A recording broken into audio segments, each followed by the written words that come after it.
Good morning all of you. तो आज का हम लोग इन्वर्स ट्रिग्नोमेट्री का लेक्चर नंबर 3 फर्दर प्रोसीड करेंगे।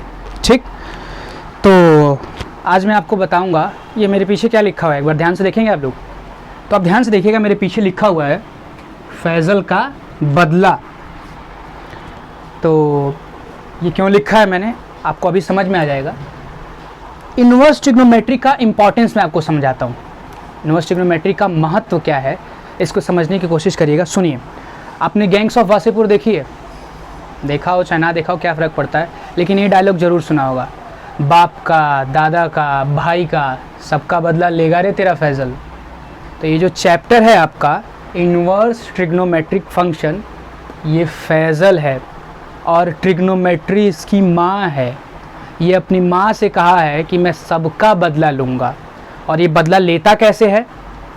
तो आप जब मैथ्स में चैप्टर को कंप्लीट करके 5 चैप्टर पे पहुँचेंगे तो डिफरेंशिएशन आपसे पूछता है, इन्वर्स ट्रिग्नोमेट्री से मिलकर आए हो? नहीं। फिर इंटीग्रेशन पूछता है, इन्वर्स ट्रिग्नोमेट्री से मिलकर आए हो? नहीं। फिर डिफरेंशियल इक्वेशन भी पूछता है, इन्वर्स ट्रिग्नोमेट्री से मिलकर आए हो? नहीं। तो फिर हमको क्या समझ पाओगे? तो ये फैजल है, इसका इतना इम्पॉर्टेंस है कि ये चुन चुन के बदला लेगा अगर आप इसको नहीं समझेंगे इस चैप्टर को। तो समझ में आया? क्लियर? तो आगे हम लोग प्रोसीड करते हैं। कल लास्ट क्लास में मैंने आपको बताया था क्वेश्चन नंबर 5 तक। आज हम लोग उसी के आगे प्रोसीड करेंगे क्वेश्चन नंबर 6 से। तो 1 मिनट रुकिएगा, इसको इरेज करते हैं। एक्सरसाइज 2.1 की बात कर रहे थे। लास्ट क्लास में हमने 5 क्वेश्चन तक सॉल्व किया था। अब उसके आगे फर्दर हम प्रोसीड करेंगे। तो क्वेश्चन नंबर 6 की बात करते हैं। क्वेश्चन नंबर 6, सारे क्वेश्चन वही हैं, फाइंड द प्रिंसिपल वैल्यू, मुख्य मान ज्ञात करना है हमें। तो क्वेश्चन नंबर 6 आपका दिया गया है tan इनवर्स -1। इसका मुख्य मान प्रिंसिपल वैल्यू पूछा है, सॉल्व करते हैं। अच्छा, आपको मैंने जितनी भी प्रॉपर्टी फर्स्ट क्लास में बताई थी वो सारी प्रॉपर्टी का इस्तेमाल आप करते रहेंगे, इसमें यूज़ करते रहेंगे, तभी वो प्रॉपर्टी याद हो पाएगी। जैसे अब ये किस फॉर्म में नज़र आ रहा है आपको? tan इनवर्स -x के फॉर्म में नज़र आ रहा है ना। तो आपको मैंने बताया था कि tan inverse -x equal to होता है, ये tan साइन की फैमिली से आता है, तो ये माइनस को क्या करेगा? बाहर निकाल देगा। तो ये कितना हो जाएगा? tan inverse x। ओके, तो अब इसको देखते हैं कि tan इनवर्स -1 कितना हो जाएगा? -tan inverse 1। tan की वैल्यू 1 कब होती है? π/4 पर, यानी कि 45 डिग्री पर। π/4 या इसी को हम लोग 45 डिग्री भी बोलते हैं। अब ये जो आपका आंसर निकला है, क्या ये आंसर करेक्ट है? तो हम लोग चूँकि अब tan इनवर्स का रेंज लिखिए, ऐसे ही याद होगा tan इनवर्स का रेंज। tan इनवर्स x का रेंज क्या होता है? tan इनवर्स x का रेंज, ये साइन की फैमिली से आता है तो साइन वाला रेंज होता है बस ओपन ब्रैकेट के साथ -π/2 टू +π/2। क्लियर है? ये ओपन ब्रैकेट है ये वाला। ओके, तो -π/2 से +π/2 के बीच में -π/4 आएगा कि नहीं आएगा? अरे -90 से और +90 के बीच में 45 आएगा, -45। तो इसका आंसर यानी कि यही क्या है? आंसर जो है यही प्रिंसिपल वैल्यू है इसकी, माइनस का π/4। क्लियर? तो क्वेश्चन नंबर 6 इजी था, सब सेम पैटर्न पे क्वेश्चन है 2.1 में। कंप्लीट हो गया। क्वेश्चन नंबर 7 की बात करते हैं। 7 में क्या दिया गया है? Sec inverse 2/√3। क्लियर? तो सेक की वैल्यू कब √2/3 होती है? सेक की वैल्यू 2/√3 कब होती है? 30 डिग्री पर। यानी इसका जो आंसर आएगा π/6 = 30 डिग्री। अब ये आंसर करेक्ट है कि नहीं? तो सेक इनवर्स है ना, क्या निकाल कर देगा? एंगल। तो एंगल तो निकाल कर दिया है, तो क्या ये एंगल सही है या गलत है? तो इसका चेक करने के लिए सेक इनवर्स x का रेंज चेक कीजिए। सेक इनवर्स x का रेंज, और ऐसे ही आप बार बार लिखेंगे तभी इसका रेंज याद भी हो पाएगा। अब कहेंगे कि याद है तब ना आप लिख दे रहे हैं, नहीं, आप एक पेज पर सारा फॉर्मूला लिख लीजिए और क्वेश्चन लगाते समय उस पेज को साइड में रखे रहिए। जिस फॉर्मूले का यूज़ करना है उसको एक बार देख लीजिए, फिर लिखिए। पहली बार में आप देखेंगे, दूसरी बार में उसी पेज को पलट कर रखे रहेंगे, तीसरी बार में फोल्ड करके रखे रहेंगे, चौथी बार में फाड़ के फेंक देंगे। क्यों? क्योंकि याद हो चुका रहेगा फॉर्मूला। समझ में आया कि नहीं समझ में आया? तो सेक इनवर्स कॉस की फैमिली का है, तो कॉस वाला ही रेंज होगा 0 से पाई, और इसके मिडल वाला एकदम हमें क्या कर देना है, घटा देना है। हटा देना, घटाना मतलब यानी उसको हटाया जा रहा है, पाई बाई 2। इसके मिडल में क्या आएगा, 0 से 180 के बीच में पाई बाई 2। तो 0 और 180 के बीच में 30 आता है, यानी इसका आंसर जो है यही करेक्ट है। क्लियर? तो क्वेश्चन नंबर 7 कंप्लीट हो गया। क्वेश्चन नंबर 8 एकदम सेम इसी प्रोसेस पे। अब सिमिलर क्वेश्चन है तो उसको लगाकर टाइम क्यों वेस्ट किया जाए, हम लोग आगे बढ़ते हैं। क्वेश्चन नंबर 9 देख लेते हैं। क्वेश्चन नंबर 9 क्या कहा गया है, कॉस इनवर्स। वो भी सिमिलर है, मैं इसलिए बता रहा हूँ क्योंकि कॉस वाला है तो एक बार और रिकॉल हो जाएगा। क्लियर? Cos inverse -1/√2। अब इसको सॉल्व करते हैं। अब फिर देखिए यहाँ पर प्रॉपर्टी का आप इस्तेमाल करेंगे। कॉस इनवर्स -x के फॉर्म में है तो हमें इसे क्या लिख सकते हैं, कॉस इनवर्स -1/√2 को कैसे बाहर निकालता है, पाई के साथ माइनस को बाहर निकालता है ना, कॉस इनवर्स 1/√2। क्लियर? पाई और कॉस की वैल्यू 1/√2 कब होती है, पाई बाई 4 पर, तो ये हो गया पाई बाई 4। अब इसको सॉल्व करिए तो ये हो जाएगा 4 पाई में से 1 पाई गया तो ये हो जाएगा 3 पाई बाई 4। क्या ये जो आंसर निकल के आया है वो सही है या गलत है? तो इसके लिए आप लिखिए कॉस इनवर्स x का रेंज। मैंने देखिए हर क्वेश्चन में लिखा है आपके लिए, कॉस इनवर्स x का रेंज क्या होता है, 0 टू पाई। तो क्या ये 0 टू पाई के बीच में आ रहा है? तो पाई बाई 4 का मतलब कि 3 को भी थोड़ी देर के लिए भूल जाइए, पाई बाई 4 का मतलब होता है 45, और 45 में 3 से गुणा करेंगे तो 135। 135 0 से 180 के बीच में आएगा कि नहीं आएगा, यानी ये जो आंसर निकल के आया है यही इसका क्या हो जाएगा, मुख्य मान हो जाएगा। क्लियर? आप स्क्रीनशॉट ले लीजिए, फिर हम लोग अगले क्वेश्चन पे प्रोसीड करते हैं।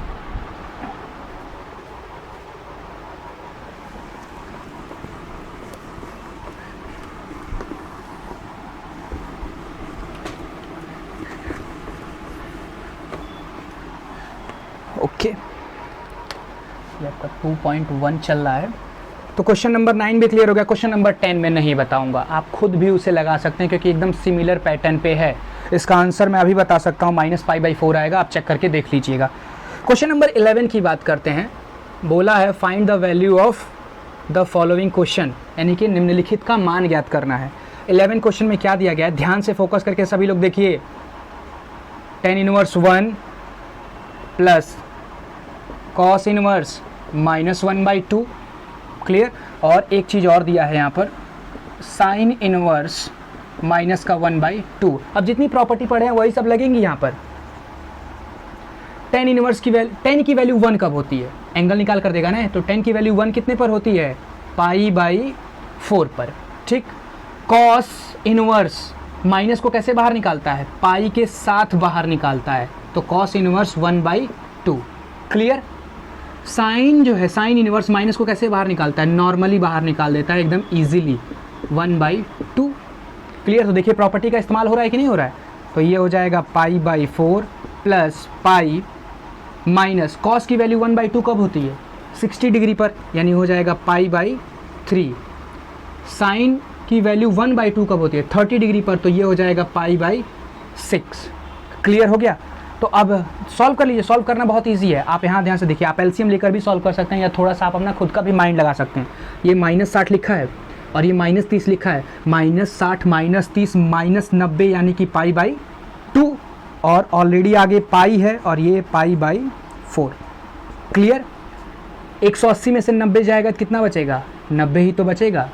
सॉल्व भी कर सकते हो, देखो 2 पाई हो जाएगा, 2 पाई में से 1 पाई गया तो π/2 प्लस π/4। एलसीएम ले लो, एलसीएम हो गया 4, ये हो गया pi plus 2 pi equal to 3 π/4। अब इतना तो आ गया, तो एलसीएम लेना तो आता ही होगा सभी लोगों को। क्लियर?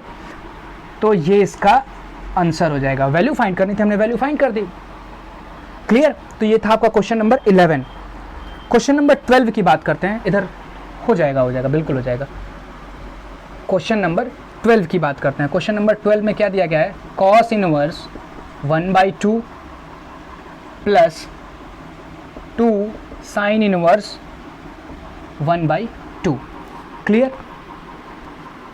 इसकी भी वैल्यू फाइंड करनी है। कॉस इनवर्स की वैल्यू 1/2 कब होती है, कॉस इनवर्स की वैल्यू 1/2 कब होती है, 60 डिग्री पर ना, यानी π/2। 3 प्लस 2 इंटू, तो 2 तो कांस्टेंट मल्टीप्लाई हो रहा है, साइन की वैल्यू कब 1/2 होती है 30 डिग्री पर, 30 डिग्री यानी कि π/6, π/6, तो 2 से ये कट गया 3, यहाँ पर 3 आ जाएगा, 1 π/3 और 1 π/3 कितना हो जाएगा 2 π/3, और यही इसका आंसर हो जाएगा। क्लियर? सबको समझ में आया कि नहीं समझ में आया? समझ में आया तो स्क्रीनशॉट ले लीजिए सभी लोग, बहुत इजी क्वेश्चन है, सब सेम पैटर्न पे है। ओके, तो इरेज करते हैं इसे।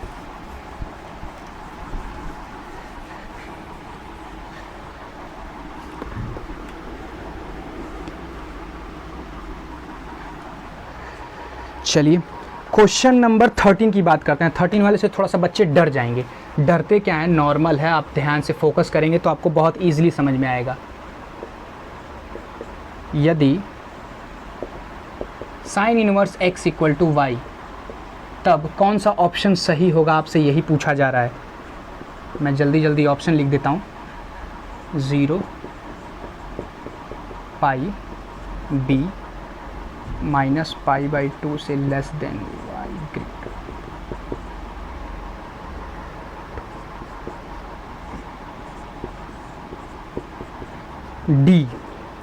डी ऑप्शन में है माइनस π/2 से। ठीक, ओके, समझ में आया? ये आपके पास ऑप्शन गिवन है इस क्वेश्चन का। अब ध्यान से देखिएगा, मैं आपको बताता हूँ, थोड़ा सा इसके बारे में बता दूं कि ये जो इक्वल टू है इस और नहीं होने से क्या फ़र्क पड़ता है। अगर इक्वल टू लगा हुआ है यानी y की वैल्यू 0 भी हो सकती है और पाई भी हो सकती है, और इनके बीच में कुछ भी हो सकता है, 90 भी हो सकता है, 45 भी हो सकता है। और अगर इक्वल टू का साइन नहीं लगा है, जैसे यहाँ पर नहीं लगा है, तो y की वैल्यू 0 और 180 के बीच में होगी, ना 0 हो सकती है कभी और ना ही पाई, क्योंकि यहाँ पर इक्वल का साइन नहीं लगा। इक्वल का साइन लगा यानी ये y 0 भी हो सकता है और पाई का, लेकिन यहाँ इक्वल टू का साइन तो है नहीं। क्लियर हो गया? तो आप ध्यान से देखिए, कल ही मैंने आपको, कल नहीं, फर्स्ट क्लास में बताया था कि sine inverse x equal to theta, ये हमेशा एंगल निकाल कर देता है, तो थीटा की जगह पर अब क्या है y, यानी y जो होगा कुछ भी होगा वो एंगल ही होगा। क्लियर? तो साइन इनवर्स कहाँ से कहाँ तक का एंगल निकाल कर देता है। याद है साइन इनवर्स x का रेंज, फिर से यूज़ पड़ रहा है कि नहीं उसका। साइन इनवर्स x का रेंज कितना होता है, माइनस π/2 से प्लस π/2, यानी साइन इनवर्स कहाँ से कहाँ का एंगल निकाल कर देता है, माइनस π/2 से लेकर प्लस π/2। कहाँ पर दिखाई दे रहा है? ये वाला ऑप्शन होगा, ये तो 0 से पाई है, ये नहीं होगा। ये वाला ऑप्शन होगा, ये भी नहीं होगा। यहाँ से माइनस π/2 से प्लस π/2 है, लेकिन इक्वल टू का साइन नहीं है, और मैंने कल बताया था कि ये माइनस π/2 भी निकाल कर देगा और प्लस π/2, तो ये वाला ऑप्शन भी नहीं होगा। आपका ऑप्शन ये वाला करेक्ट है। देखो इक्वल टू का साइन लगा है ना, तो बस इजी क्वेश्चन था। क्लियर? ओके, क्वेश्चन नंबर 14 को देखते हैं, इसका स्क्रीनशॉट ले लीजिए जल्दी से।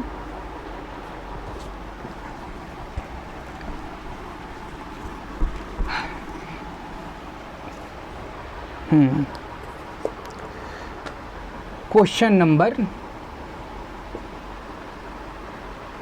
14, क्वेश्चन नंबर 14 में वही फिर से ऑप्शनल क्वेश्चन है, तो मैं इस बार फिर से ऑप्शन अब नहीं लिखूंगा।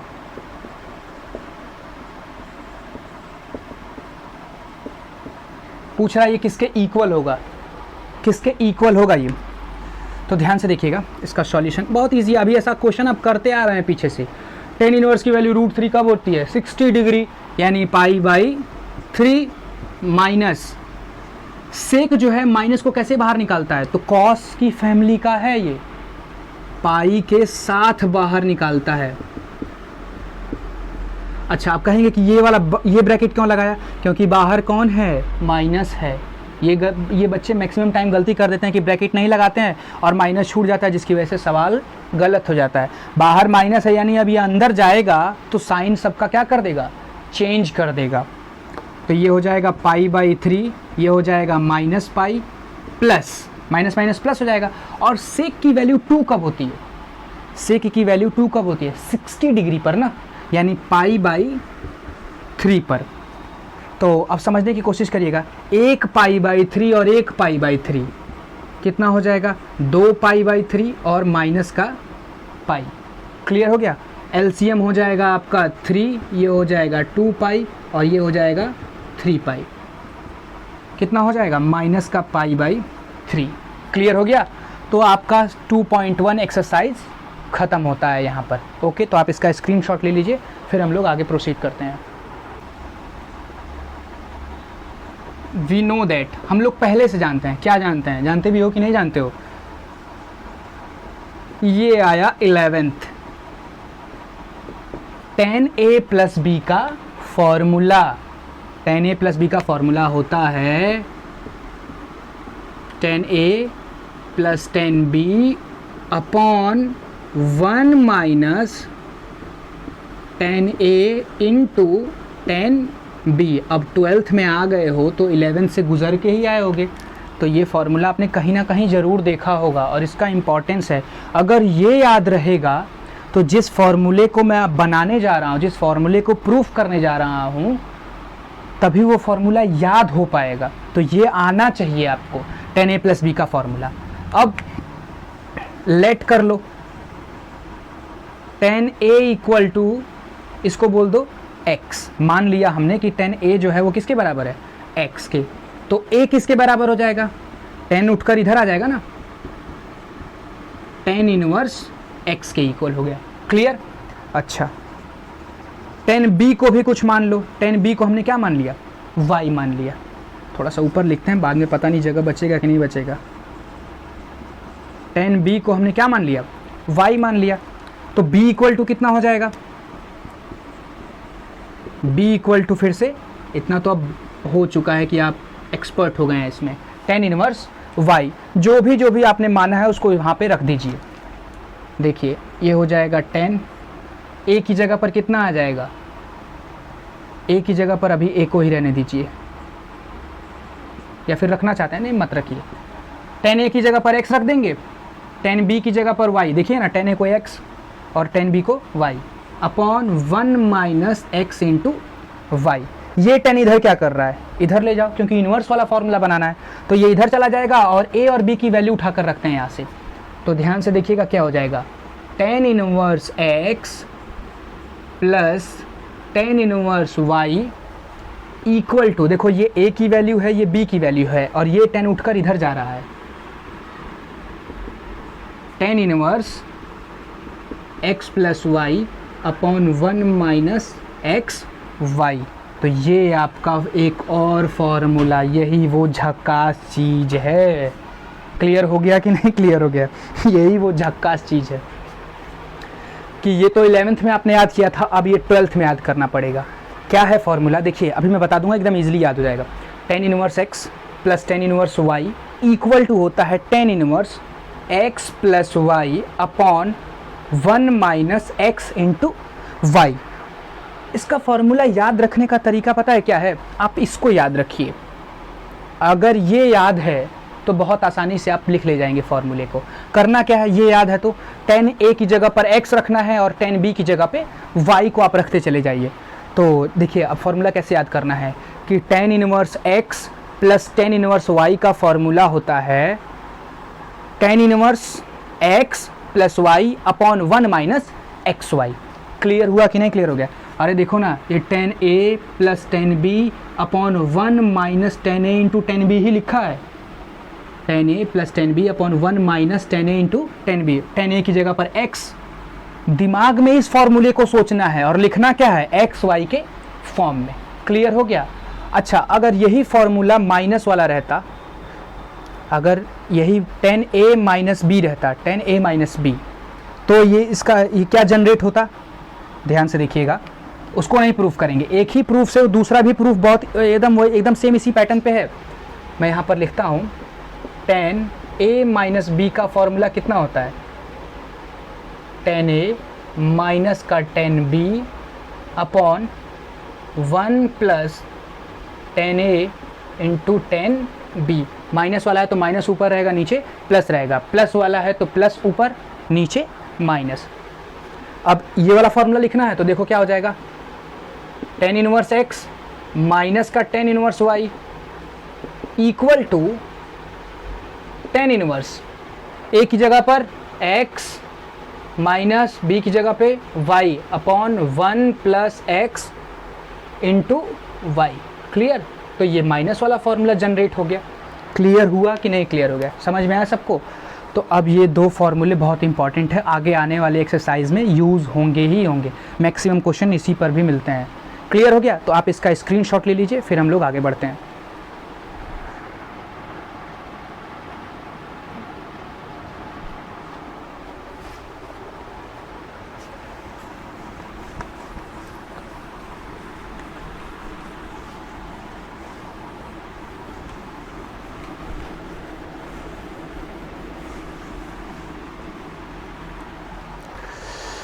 अभी आज मैं फॉर्मूला ही बताऊंगा आपको, तभी हो पाएगा। अब ध्यान से देखिएगा, फिर से